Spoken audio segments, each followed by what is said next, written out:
Now student, let's start the topic, that is rebuilding a world economy, the post-war era. Now start this.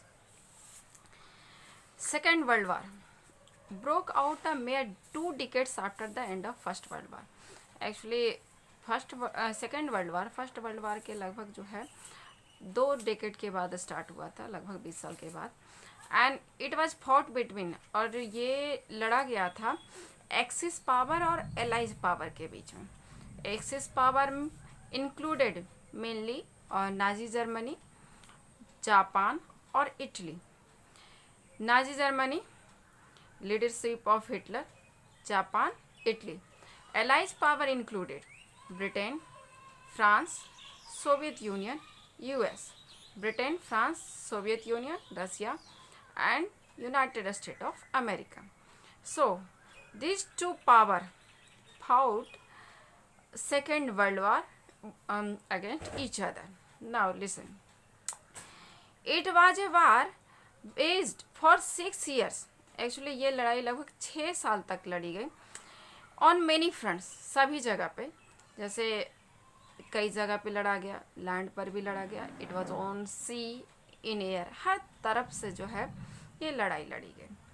Once again death, इस बार भी जो death और destruction था वो enormous था. First world war में भी बहुत हुआ था और इसमें तो और ज़्यादा हुआ.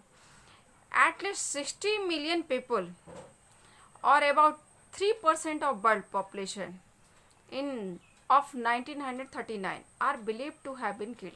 माना जाता है कि लगभग 60 मिलियन, या फिर आप ऐसे कह सकते हैं कि उस समय जो वर्ल्ड पॉपुलेशन था उसका लगभग 3% जो है उसमें मारे गए, डायरेक्टली और इनडायरेक्टली. या तो वो डायरेक्ट मारे गए या फिर किसी तरह से इनडायरेक्टली वो मारे गए as a result of war के रिजल्ट के कारण.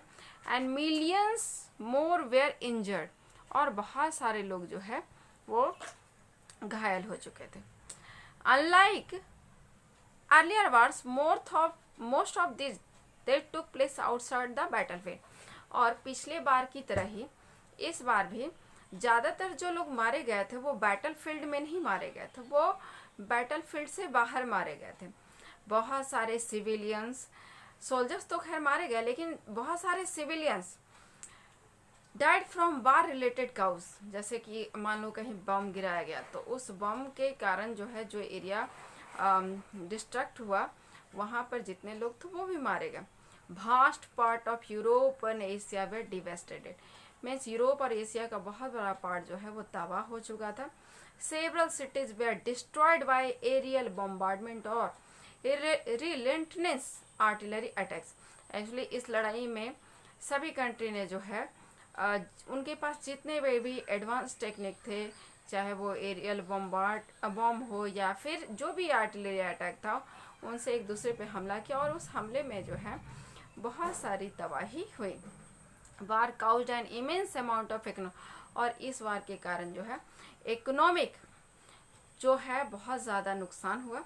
सोशल जो सिस्टम था उस पर भी इसका बहुत ज़्यादा असर पड़ा, और इन सब को रिकंस्ट्रक्ट करना it was really long and difficult. ये इतना आसान नहीं था.